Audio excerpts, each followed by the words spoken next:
Hello. Today we're going to talk about academic voice. Let's go! Academic voice is really important. It is the standard by which the communication that you create will be judged in the realm of academia. The standard academic dialect that we use in the United States is called Standard American English. You may remember discussing Standard American English a little bit from my History of the English Language lecture, but we are not here to discuss reasons why Standard American English is the standard or whether or not that is right or wrong. Here we're going to assume that it is a fact that people can and will judge you as intelligent or not intelligent based upon your ability to use Standard American English. Academic voice takes Standard American English one step further and adds a bunch of more rules that people in academia are expected to follow. This video we will go over these rules, and from this point forward in this class, all of your final drafts will be expected to adhere to these rules. A quick search can find you tons of resources about academic voice, but a lot have helpful information that goes beyond what we will cover today. But for the purposes of this class, here are the big 4 rules for academic voice. No first or second person, no contractions, no slang, and no dead words. We're going to go through each one of these to make sure we understand them completely. Rule number 1, no first or second person. This is any pronoun that is referring to you or your audience. Your focus should be on your topic. Now, there are some essays where you are your topic, cover letters, admissions essays, etc. But generally, your topic should be the focus of all your essay, so you would need to use third person. Also, keep in mind that this rule includes first person as well. The royal we is not an exception.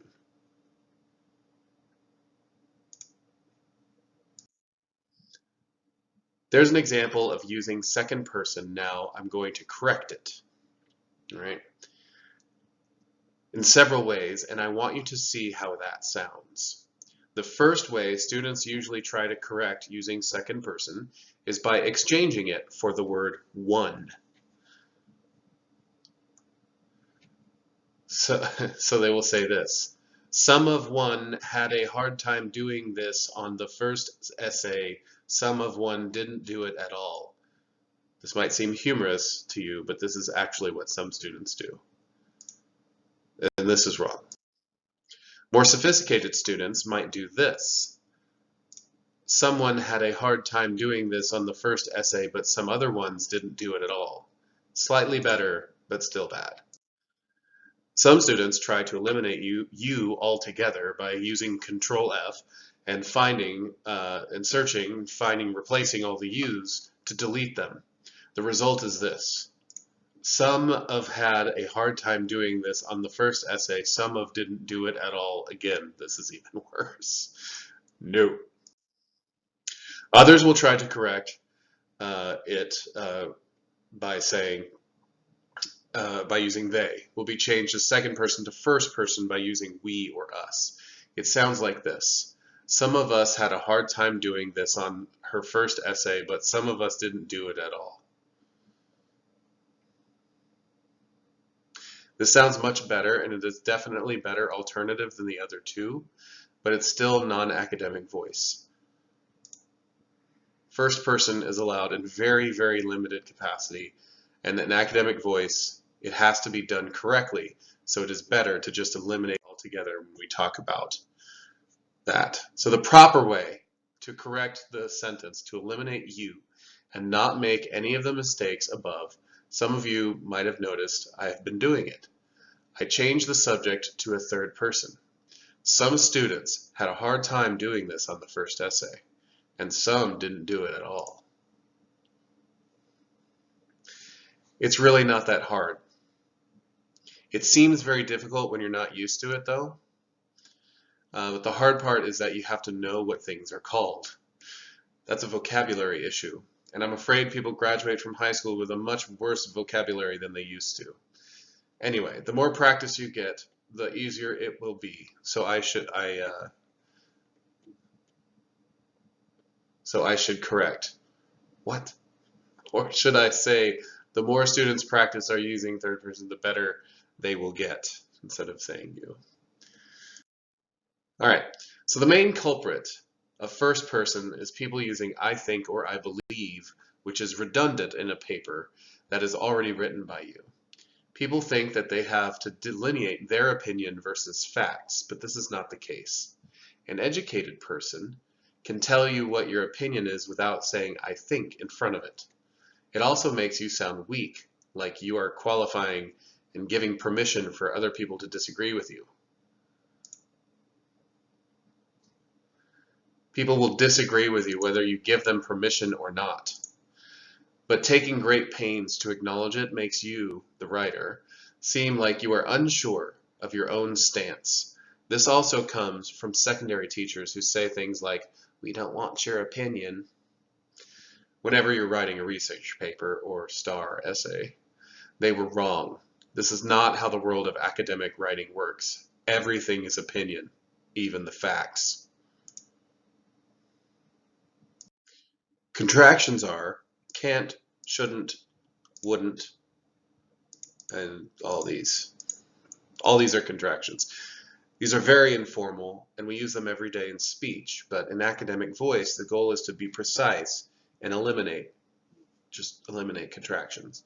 This is a fairly simple rule, so we won't get into it any further. If you have a contraction in your paper, take it out by spelling out the two words. Couldn't should become could not, and haven't should become have not, etc. Now here is a comical look at some of the differences in how we speak versus how we write English.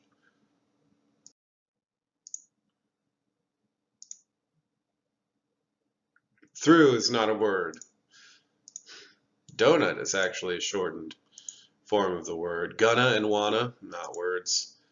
If it comes from a street sign or a brand name, it's probably not a word. So many words we see commonly are actually shortened forms of the words they are based on. The most prevalent example in the United States is the word through. We have a lot of drive-throughs here.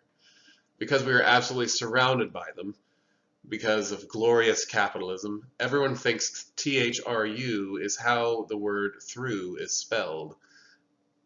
The people that make signs shortened it so it would fit on a sign with another word, drive.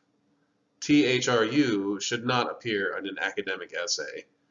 Here are some others. There are plenty more. Perhaps the most difficult challenge for academic voice is that students need to learn that a lot of the language they're using is slang. I estimate about 70 to 80% of the words and phrases that today's students use are slang, and a lot of them don't even know it.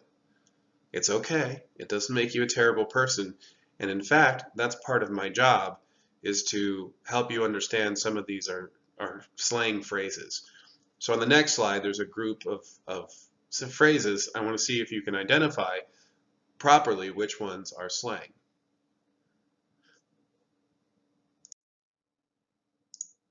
The people who make the Contigo coffee cup have the coffee transportation game on lock. They are down with making high quality products. The people at Apple were like, yeah, we need to make some headphones. Back in the day, people had to cook their meat with basically a campfire. This review threw shade on the product, for real. To keep it 100, the dudes over at Quaker Oats make the dopest maple and brown sugar flavor. Lol. The new Apex Legends map is lit AF. Let's go!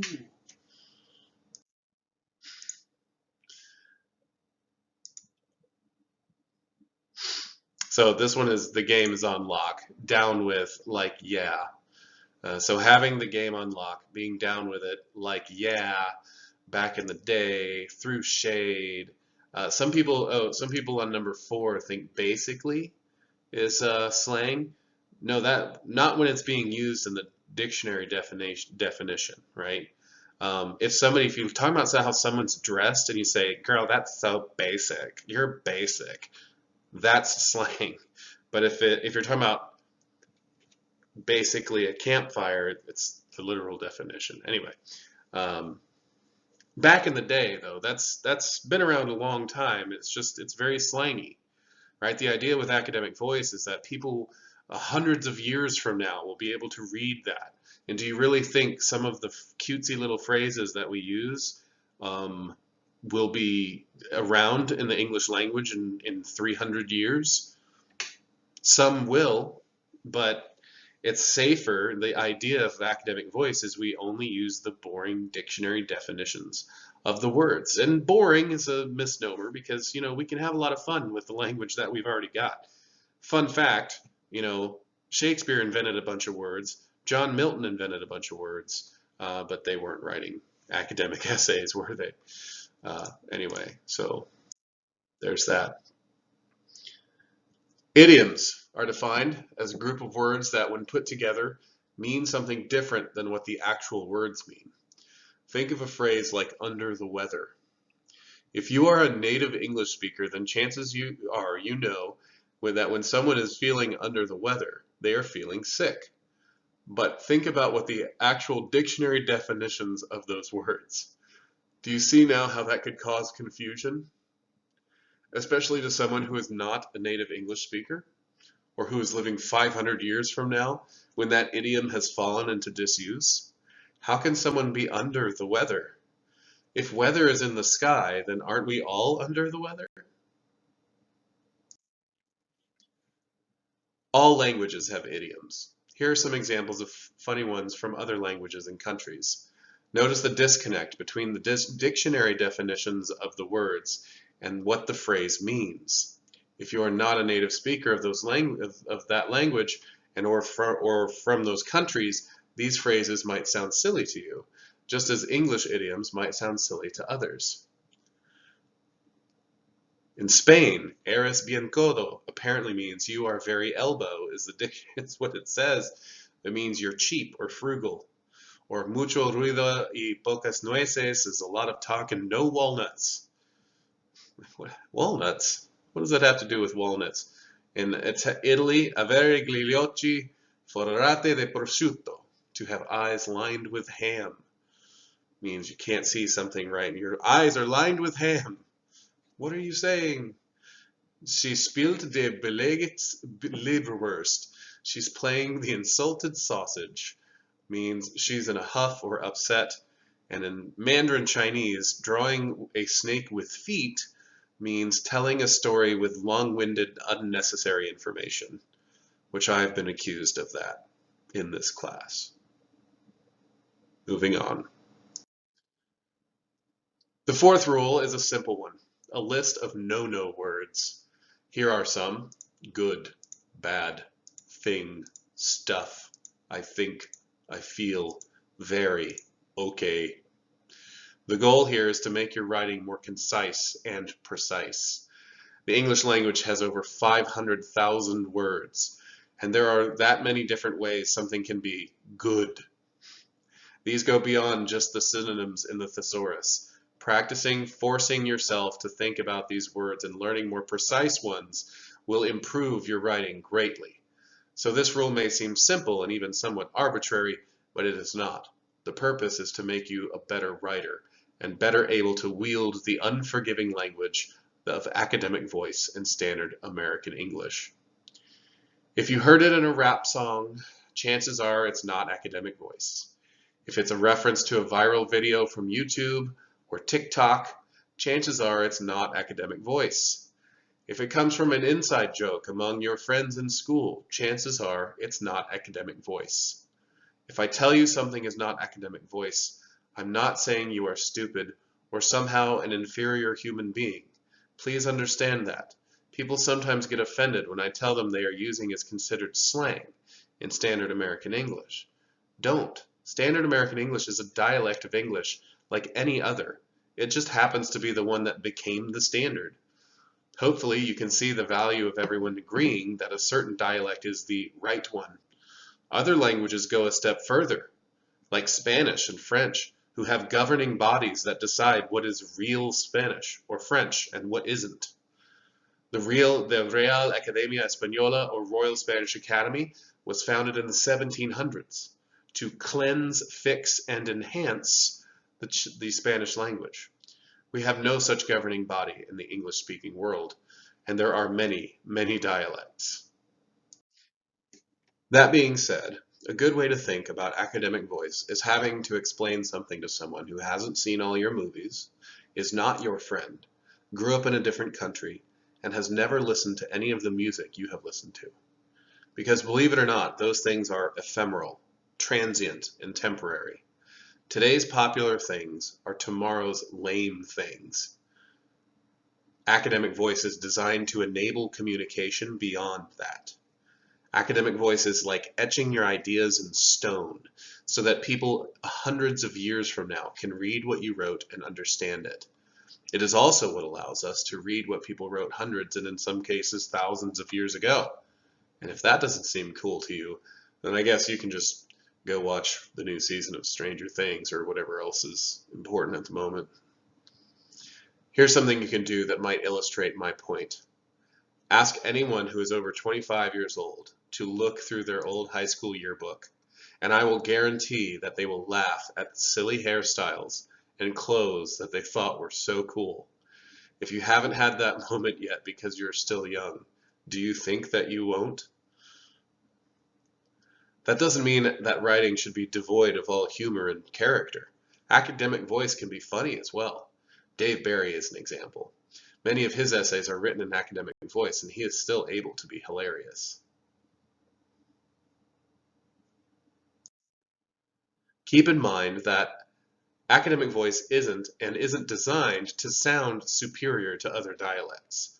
If this is a bit rough for your ear, you are not dumb or a bad person. But there is a value in agreeing on language and mode of speaking, just like you would want to be sure that you are speaking correctly and clearly to the locals when visiting another country. You want to learn how to speak like a native in academia. Academic voice can have levels of formality as well. This lecture I have written in an informal tone, but it's still academic voice. And as with anything, there are large gray areas. But for the remainder of this class, which means for your final drafts, not your journal assignments or minor assignments or rough drafts, we are going to assume that utmost formality and tone. I want your voice to be as formal as possible.